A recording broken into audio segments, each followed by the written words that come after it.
Okay, picking up where we left off on page 330, looking at table 7.3 for these search operators. And these are good things you need to learn. They talk about, the plus symbol, what does that mean? And the minus symbol, and things you put in quotes and things you put in asterisks, and all sorts of interesting things. Yes, this is some good stuff. I have seen some of these, in an example, and I went, oh, wow, that is cool.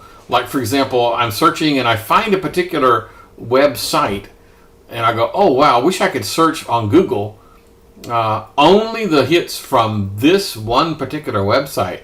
And you can do it like this. For example, hunting for the word Olympics, but not everywhere on the internet, only for NBC and Olympic site, and anything with a .gov. That's pretty cool. Anyway, very good stuff here if you're into that. Let me get back to where we were. Okay, so this is some good stuff. The next thing to talk about is Wikipedia, and we kind of talked about this before, but let's kind of go through it one more time. Wikipedia is one of those strange situations where it's based on majority rules. There is some good stuff, and I'm not saying that Wikipedia is bad. Wikipedia is typically a good place to go. I go there a lot when I'm doing stuff, but I also know the pitfalls. And the idea is that the same old example I gave you last time, I'm going to repeat myself. Let's say, for example, that you're a historian and you've written 15 books on Jesse James, and you are the world's foremost authority on Jesse James. Okay? And so somebody says that Jesse James was born on April 1st, and you go, aha, that's not right. I know for a fact he was born on April 4th because I've got the family Bible in my library, handwritten by his mother when he was born. Okay? I know I'm right. It doesn't matter, because your authority doesn't matter. If more people believe he was born on April 1st, well, then the pages are going to reflect April 1st. It's not going to say, you can't go there and say, but wait, I'm the one that's right and everyone else is wrong. Because they're going to say, too bad, the majority rules. So this is kind of an interesting concept of authority doesn't matter, only the majority. Interesting. Which means it never, ever, ever can be used as a citation in writing a paper. You've probably heard that before, at least I hope. Okay. Web portals, the next thing on the list here. And web portals, this looks an awful lot like Blackboard, doesn't it? When you fire up Blackboard, you have these cool things and little boxes that pop up with all the news and announcements and all the rest of the thing. I mean, you can have a little weather thing pop up in one corner and alerts over here and your class messages. Just a portal of plug-and-play parts that you throw in. I'm going to skip over email and instant messaging. So yeah, email. I think everyone knows about email. Come on. Instant messaging. Okay, read that at your leisure. You should know a little bit about instant messaging. News feeds. Conferencing. Yeah, okay, whatever. Moving right along. Now, there are a couple things we need to talk about, and that is blogging. A web blog or a blog. There's a problem here we need to talk about. Not the mechanics of it, because the mechanics of it are kind of simple. Anyone can be a blogger. You just, buy, or you don't even have to buy. You just have you go get a website, and the blogging tools are available for you right off the bat. You can just start writing these things in Presto Changeo. You are, doing stuff. Or you can just go to the YouTube channel and do your video blogs any way you want. People can subscribe to your blog or to your YouTube videos and get updates whenever you update things. They get a little note that says, hey, somebody updated their stuff. All right. The idea is that the technology has been there for quite some time, but the laws and the rules basically have not. So the thing we need to talk about is, do bloggers have the same rights as a reporter? In other words, if I'm a reporter and somebody came to me and say, Who told you that? I could say, well, look, I've got some rights under the Constitution where I don't have to divulge my sources. Okay, does that apply to somebody who's just blogging? In other words, no one's paying him to do this. I'm just a blogger because I enjoy kumquats, and so I have an entire blog on kumquat growing. And I'm really excited about kumquats, and nobody's paying me, but if somebody says, where'd you get that? Do I have that right? And the answer is kind of complex. So the only part you really need to know is about blogging and podcasting and videos is the laws just aren't there yet, okay? They're not really to the point where you can go in. They just haven't caught up with technology. Okay, I'm going to skip over a bunch more. There's a couple things in here about entertainment. Oh, come on. Music, video, YouTube, ebooks, online gaming, blah, blah, blah, blah, blah. I think everyone knows that. I'm going to stop when we get to shopping.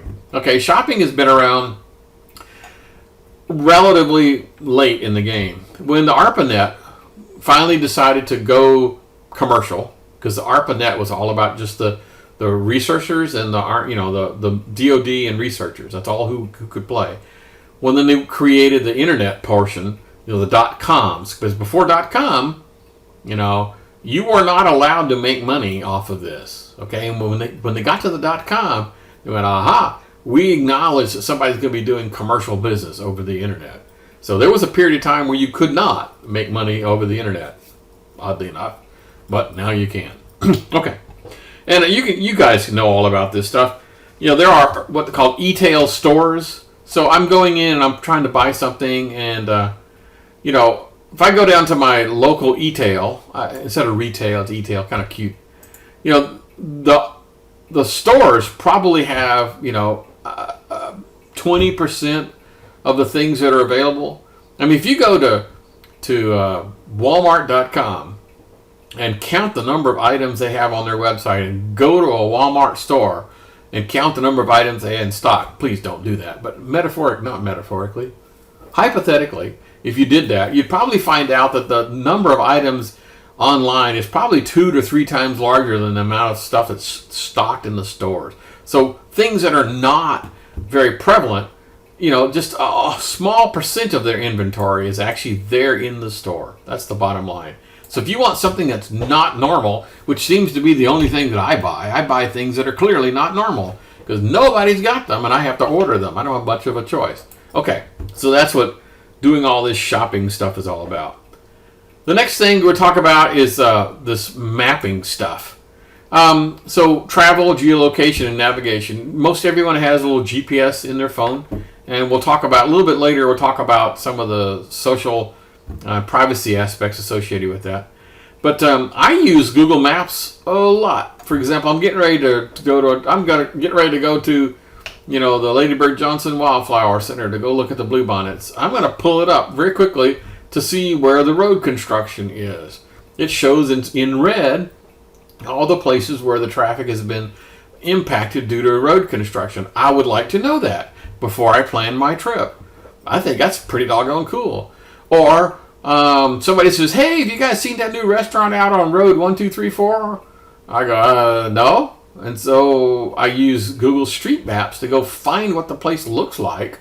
So when I'm driving, I won't act like an idiot, slow. The people in front of you are always going slow, looking around for stuff. Well, I don't want to be that guy. I want to be able to just drive straight to it and go, oh, I see it right over there, and pop on in to the parking lot. So yeah, I use mapping services all the time. Good stuff there. Okay. The next thing we're going to talk about is these internet utilities. And Telnet. Telnet was an old-style text-based technique.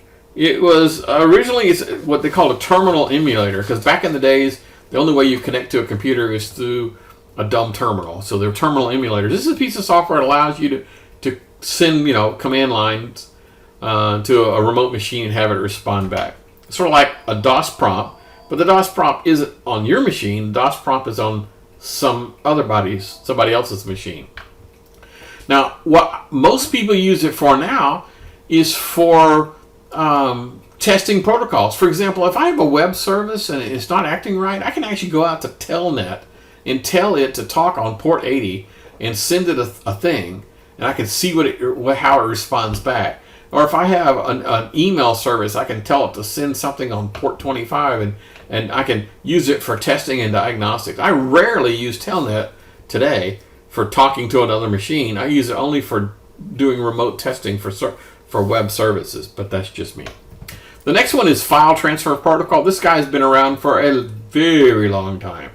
File transfer protocol is just like, this is a protocol, just like Telnet is a protocol. So instead of like an HTTP kind of thing, this is an FTP : / kind of a thing. It's a high level protocol, and it's all about transferring files. And I still use FTP to this day for I work on my web pages here on my machine local, and when I'm done, I got them exactly the way I want them. I use FTP to send them all up to the server in the sky. Poof. So I actually use FTP for just doing bulk transfers of files from my piddly little machine at my house to the big web server in the sky, wherever it may be. Okay, kind of moving along. The next thing we're going to talk about is the difference between intranets and extranets. This should be a review, oddly enough. There's other places where we talked about it. There's a table in here that basically says, okay, the internet is anyone can use it, and you don't need any kind of a password. I mean, from the service. I mean, you may need a password from your internet service provider, but that's not what we're talking about. Intranet basically means the only people who are allowed to use it are people inside the company, and typically you don't need your username and password is what granted you this authority. Okay.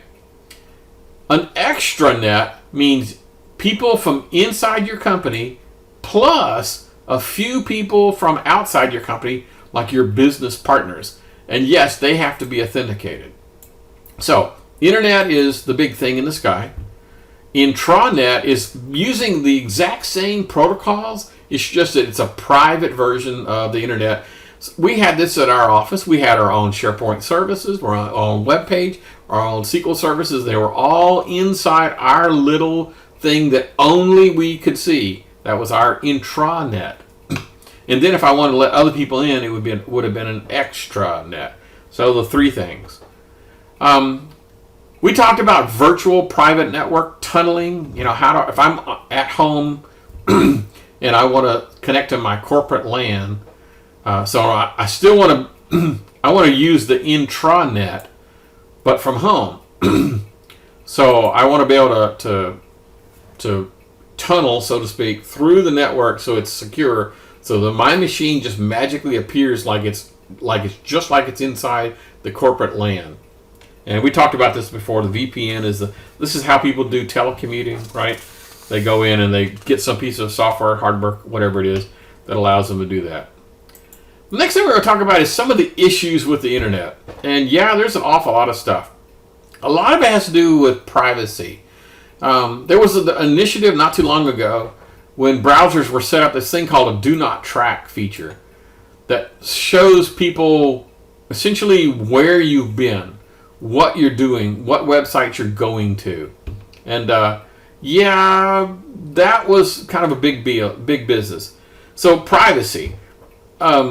If I have some drunken parties that photos I take up and put it on Facebook, and then it just so happens that the person I took the picture of, I didn't necessarily ask them permission, did I? I just took pictures of the party and posted them on my webpage and say, man, look at all that. John over there sure was drunk. Well, I didn't know. I didn't ask, right? And John's trying to apply for a job, and somebody finds that photo and goes, man, I'm not sure we're going to hire this guy. He looks like he's making an ass of himself in this party. So did I break the law? Not really. Do I have some privacy issues? Yeah, you bet your ass I do. All right, we'll finish this off in just a few.